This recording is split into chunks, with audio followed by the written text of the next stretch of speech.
세상에서 가장 작은 것이 무엇인가라는 것은 옛날부터 해서 지금까지 계속 연구해 봤어요. 옛날에 그런 제대로 된 이 도구가 없어도 머릿속으로 생각하는 소위 철학자들이 물이 시작이다, 불이다, 이런 표현들을, 그런 이론들을 내면서 세상 사람들을 가르쳤어요. 물이 시작이야, 이렇게 말하면 그런가 보다 이렇게 믿고, 아니야 불이야 그러면 불이라고 믿고, 무슨 말입니까? 공기죠.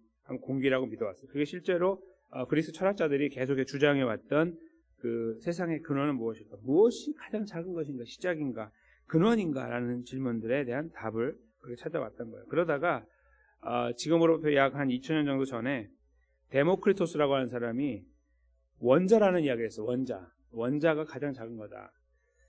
그때는 원자를 본 것도 아니고 하지만 이제 그렇게 생각하다가 제일 마지막에 그게 있다라고 이제 이야기를 해놨는데, 그래서 그 원자라는 단어가 이제 시작됐어요. 그때부터. 그러다가 이제 지금으로부터 한 200년 정도 전에 무슨 말입니까? 그럼 이제 처음에는 그런 이야기가 나왔다가 없다가 이제 제대로 보기 시작하잖아요. 이 현미경으로. 그러다가 1803년에 진짜네? 라는 이야기가 나왔어요. 그래서 원자라는 것이 시작이다.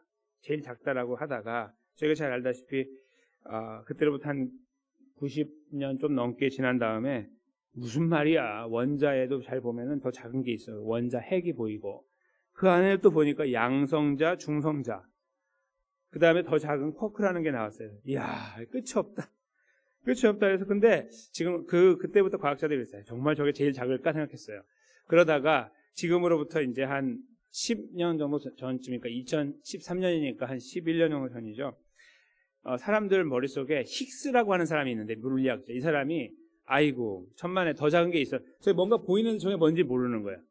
그거를 힉스라고 불렀어요. 힉스. 그 사람 이름을 따가지고 힉스라는 게 있어라고 하면서 찾아오다가 이제 2008년에 유럽에서 원자 핵 공동 연구소가 있는데, 여기에서 땅을 파고 들어갔어요. 100m를 파고 들어가가지고 저기 지금 사진의 왼쪽에 있는 저게 이제 그 실험을 하는 도구예요.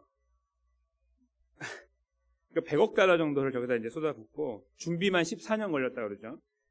저걸 해가지고 우주가 시작될 때의 어떤 그 가장 기본적인 시간이었을 할 것을 이제 이론적으로 만든 거예요. 그래서 저게 이제 만들어놔요. 저기서 만든 시간이 뭐냐면 1조분의 1초. 1조분의 1초가 하여튼 그거를 구성하기 위해서 만들어서 27km 정도의 그 둘레가 27km고 땅으로 100m 들어가가지고 만든 대형 방입자 충돌기라는 거예요. 저걸 만들었어요. 저걸 실험을 했어요. 그래서 2012년에 12년 전이죠. 힉스 입자가 있을 가능성이 99.9999994% 이렇게 있다라고 발표를 했어요. 세상에 깜짝 놀랐습니다. 정말? 쿼크보다 더 작은 게 있어라고 생각했어요. 그래서 이걸 사람들은 신의 입자라고 불러요. 세상의 모든 것들, 살아있는 인간부터 모든 것들의 진짜 이 무게를 처음에 주는 물체, 가장 작은 거, 그거라고 믿었어요. 이게 바로 쿼크죠. 죄송합니다. 힉스죠. 그래서 99.999994니까 100%예요. 일반적인 사람한테는. 그거를 찾아냈다. 2013년에 발표가 돼서 세상이 발칵 뒤집혔어요. 물리학계가. 정말? 저기 왼쪽에 있는 사람들이 모여있는 거거든요. 그래서 발표를 하는 거예요. 깜짝 놀라게 됐던 거예요. 근데 이것이 저희들에게 무엇을 말해주고 있을까요? 세상 사람들 모두는 여건이 되건 안 되건 가장 처음에 무엇일까라는 생각을 하는 거예요. 그러니까 세상은 어떻게 시작됐는가, 그것도 이야기하고, 사람은 어떻게 나왔는가, 이런 것도 이야기하고, 하여튼 가장 근본적인 것, 근원이 무엇인가에 대한 호기심을 갖고 있었던 거예요. 세상 사람들, 옛날이나 지금이나. 지금도 그런 거예요. 그러니까 계속 찾는 거죠. 나중에 힉스보다 더 작은 게 있다고 찾을 거예요. 시간이 지나면. 그렇죠? 그래서 작은 걸 찾아 나가는 것은 근원에 대해 알고 싶어하는 인간의 기본적인 본능이다 하는 것을 말해주고 있어요. 그리고 그 본능의 끝에는 무엇이 있을까요? 성경이 말하는 것처럼 영원에 대한 사모함이 있는 거예요. 시간은 언제까지 가는 것인가? 처음은 어디고 끝은 어디인가라는 영원이라는 거에 대한 사모함을 갖고 더 나아가서 그렇다면 우리는 누가 만들었을까라는 생각도 하게 되겠죠. 바로 이 근원에 대한 이야기를 하다 보면 결국은 그런 하나님으로 올라가게 되고 그 끝에 가면 그렇다면 우리의 복은 어디에서 오는가라는 일반적인 생각에도 맞게 돼요. 오늘 본문에요. 지난 토요일에 저희가 이 같은 다윗이 지은 시의 앞부분을 봤는데 되게 어려운 상황이었다고 말씀드리고 그때에 모든 공로가 하나님께 있다라는 것을 인정하면서 그래서 어려움을 극복할 수 있는 기회가 됐다라고 이제 함께 말씀을 나누고 기도했는데요. 오늘 그 뒷부분인데요. 이렇게 되는 거예요. 만약에 그렇게 기도하는 가운데 하나님이 은혜를 주셨으면 우리는 어떤 은혜를 누릴 것인가? 소위 복이라고 하는 것은 어떻게 누릴 것인가라는 내용이에요. 정말 그림 같은 이야기가 나와요. 예, 그림 같은. 지금 당시에 그 다윗이 상상할 수 없는, 상상해도 안 되는 너무 사치스러운 이야기인데요. 그 이야기를 저희가 오늘 읽은 거예요. 한번 그 12절부터 잠깐 다시 보시겠습니다. 우리 아들들은 어리다가 장성한 나무들과 같고 딸들은 궁전의 양식대로 아름답게 다듬은 모퉁이 돌들과 같다. 그러니까 우리가 지금 키우고 있는 자녀들이 전부 다 아무런 어려움 없이 올곧게 쫙 자라나서 장성하게 나무들처럼 흔들리지 않고 견고한 그 열매가 풍성한 나무들과 같고 딸들은 그 안에 멋있게 깨끗하게 다듬은 모퉁이 돌처럼 아름답고 견고하다. 이런 표현이겠죠. 그것과 같은 상황. 이걸 이제 처음 말하고요. 이제 자녀들에 대한 이야기가 끝난 다음에 두 번째로는 이제 재산에 대한 이야기예요. 돈에 대한 이야기. 우리 곳간에는 백복이 가득하고 우리의 양은 들에서 천천과 만만으로 번성한다. 재산이 계속해서 늘어나는 거예요. 그리고 먹을 거 걱정 없는 쌀이 가득하고 들판을 보면 쫙 내 재산이 저기 흩어져 있는 이 꿈만 같은 상황들이 펼쳐져요. 자녀는 먼저 제일 중요한 게 잘 되고 그리고 내 재산이 풍성하고 흔들리지 않는 이 삶. 요걸 이제 다윗이 지금 그리고 있는 거예요. 자기는 이런 거하고 전혀 뭔가 한 데 있는데 이렇게 소망을 담아낸다고 할까요? 그 이야기를 하고요. 14절에 우리의 수소는 무겁게 실었다. 이게 이제 살쪘다는 표현인데요. 풍성하게. 그래서 몸이 무거울 정도로 풍성하게 됐다. 이런 말이고요. 우리를 침노하는 일이나 그러니까 외부에서 누가 들어와서 이제 그 우리 안방을 누가 지킬 거냐 이런 거잖아요. 그거에 대한 건데 침노하는 일이 없고 우리가 나아가 막는 일이 없고 누가 들어오니까 나가서 막아야 되잖아요. 그게 없어요. 평안을 말하는 거죠. 우리 거리에는 슬피 부르짖음이 없다. 그러니까 자기의 자녀가 잘 되고 재산이 잘 되고 주변이 잘 되고 더 나아가서 보니까 내가 사는 이 마을이 잘 되고 안전하고 견고하고. 그러니까 당시에 그 표현할 수 있는 것들의 이게 어떤 핵심적인 내용들만을 간추려서 표현한 것이 아닌가 생각이 들어요. 그러니까 복되다라는 말이 뭐냐라고 하면 이 정도로는 돼야 된다라고 하는 표현이 좀 너무 많이 나간 것 같이 보이는데요. 물론 이제 더 디테일하게 말하면 자녀들 더 풍성하게 낳아서 자자손손 이어지는 복이고 뭐 이런 것들로 이어질 수 있겠죠. 근데 일단 딱 머릿속에 떠올랐을 때 그림으로 그리면 아주 복되다. 야, 이렇게 살면은 부러울 거 하나도 없겠다라는 어떤 그런 그림을 지금 가장 어려운 상황에서 힘든 가운데 있는 다윗이 그리고 있는 거예요. 이렇게 됐으면 좋겠다. 이런 것 소망을 담아내고 그렇게 되는 것이면 좋겠다. 원래 없을진대라는 말이 아니고 그러면 좋겠다. 이렇게 끝나는 거예요. 그런 것일 것이다. 복된 것은 이렇게 이제 이야기를 하고 끝나요. 원래. 그런 다음에 15절에 보면 이러한 백성은 복이 있나니 여호와를 자기 하나님으로 삼는 백성은 복이 있다 이렇게 표현하는데요. 이거는 저희가 이제 번역할 때에 이제 여러 가지 상황을 고려해서 이제 번역을 했지만 약간 혼동이 되는 말이에요. 왜 그러냐면 이러한 백성은 복이 있는 어떤 백성이요? 여호와를 자기 하나님으로 삼는 백성은 복이 있다. 이렇게 이해가 되거든요. 야, 이런 백성은 복이 있어. 그러면 물어보잖아요. 어떠한 사람이요? 여호와 하나님을 자기 하나님으로 삼는 사람. 이렇게 이제 이야기할 수 있거든요. 그런 말이 아니고요. 더 정확한 말은 이거예요. 지금 앞에서 12, 13, 14에서 표현하고 있는 이런 놀라운 복이 있는 사람들은 복이 있다. 이 말이에요. 먼저. 그러니까 그 앞에 세 가지의 그 복들을 정말 받아 누린다면 얼마나 복될까 그런 말이에요. 그런 사람 진짜 복이 있다라고 하고 두 번째로 새로운 문장이 시작되는 거예요. 누가 복이 있냐면 또 말하는데 여호와를 여기 뒤 똑같아요. 자기 하나님으로 삼는 백성은 복이 있다. 이렇게 표현하고 있는 거예요. 그러니까 이것이 어떤 의미냐면요. 다윗의 머릿속에는 이러한 놀라운 복들이 있으면 참 좋겠는데 복된 건데 과연 이 복은 어디서 오느냐 이거죠. 그것은 여호와 하나님께로부터 온다. 이 믿음입니다. 이것이 이렇게 연결돼서 시적으로 표현된 거죠. 다윗의 머릿속에는 그의 경험상으로 보나 또 하나님 말씀으로 보나 여호와 하나님께서 이 모든 복의 근원이었어요. 사람들은 다른 걸 찾고 찾으려고 하고 찾아왔고 찾을 것이지만 다윗은 자기가 지금 이 본문 앞에서도 표현한 것처럼 자기를 붙잡고 있는 힘, 그것이 하나님이라는 것을 알면서 고백하는 것은 그러므로 내 경험과 내 믿음으로는 여호와 하나님이 모든 것이다라고 표현하고 있는 것이죠. 그러니까 모든 복의 근원이 하나님. 왜냐하면 영적인 복도 하나님으로부터 오지만 육적인 지금 말씀드린 이런 다양한 복들도 하나님으로부터 오기 때문이다 하는 것이죠. 이것이 지금 오늘 이 시편에서 다윗을 통해 저에게 하나님 말씀하시는 분명한 내용이 됩니다. 우리가 추구해야 돼, 또 고백해야 될 복의 근원은 무엇인가라고 할 때 바로 이것이라고 표현하죠.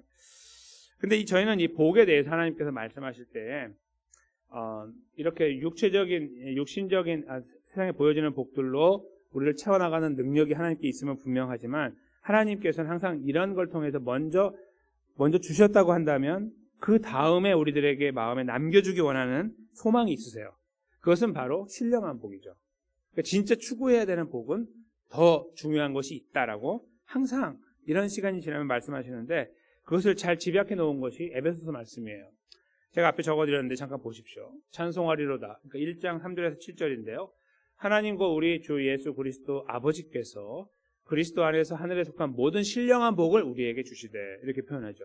그러니까 하나님께서 하나님 백성들에게 신령한 복, 하나님의 나라의 복을 주신다 이거죠. 이 땅에서 우리가 추구하고 있는 것들은 있다가 없어지기도 하고 아예 사라지기도 하는 거, 아니면 차별이 생기기도 하는 것들이지만 그래서 거기에서 분별하기가 어려울 때가 참 많은데 그러나 시선을 돌려서 하나님께 향하면 하나님께서는 신령한 복, 가장 영적인 복을 우리에게 주신데 하늘로부터 주신다 이거죠. 그것이 무엇일까요? 그 다음 이어지는 내용은 뭘까요? 예수님의 사건이에요. 십자가 사건. 먼저 우리를 그 안에서 택하여 주셨고요. 창세전에 우리를 택했다는 거고, 그 다음에 5절에 보면 예수 그리스도로 말미암아 우리를 하나님 백성이 되게 했다. 그게 십자가 부활을 말씀한 거죠. 그리고 그 다음에 보면 하나님의 영광을 찬송하게 하기 위해서 우리를 그 자리에 불러주셨고, 그리고 예수 그리스도가 바로 그 피로 말미암아 우리를 죄 사함의 자리에 세워주셨다는 내용. 이게 이렇게 이어져 나갑니다. 그러니까 하나님께서 사도 바울을 통해서 저희들에게 주시는 이 말씀 속에 우리가 정말 추구해야 되고 놓쳐서는 안 되는 복이 있는데 그것을 내가 주었다라고 말씀하고 있는 거예요. 바로 예수님의 십자가 부활을 통해 주신 구원인 것이죠. 당연히 여기 계신 모든 분들과 저는 이 구원의 은혜와 이 구원 진정한 복이다. 가장 밑바닥이면서 바탕이면서 가장 모든 것을 형성하는 복이다라고 믿고 있는 가운데 있으나 이 오늘 시편의 내용과 같은 내용들을 제가 간과하지 못합니다. 지나가지 못해요. 그런 말씀을 우리가 보면 함께 기도하게 되는 겁니다. 그것은 잘못된 것이 아니고 세상에 속했다는 말이 아닙니다. 우리가 살아가면서 반드시 필요하기 때문에 기도해야 되고 그걸 통해 우리는 하나님의 영광을 나타낼 수가 있어요. 다윗처럼 이런 믿음의 고백을 담고 있을 때 담지 못하면 하나님의 영광을 가리우게 되죠. 결국 우리 자신이 했다라고 교만하게 되고 잘못된 생각을 하기 때문에. 그러나 지금 저희가 읽어냈던 다윗의 고백을 바탕으로 볼 때에 이렇게 고백하신 것이 올바르고 정직하다. 그것이 뭐냐면 하나님 아버지께서 여호와 하나님께서 우리 복의 모든 복의 근원이십니다 라는 겁니다. 모든 복의 근원이십니다라는 고백이에요. 그래서 그 고백을 드린 다음에 우리를 구원하여 주셔서 감사드립니다. 그리고 지금까지 우리가 살아왔던 일들 속에 감사드립니다. 이게 우리 안에서 이렇게 계속 맴돌아야 되는 거죠.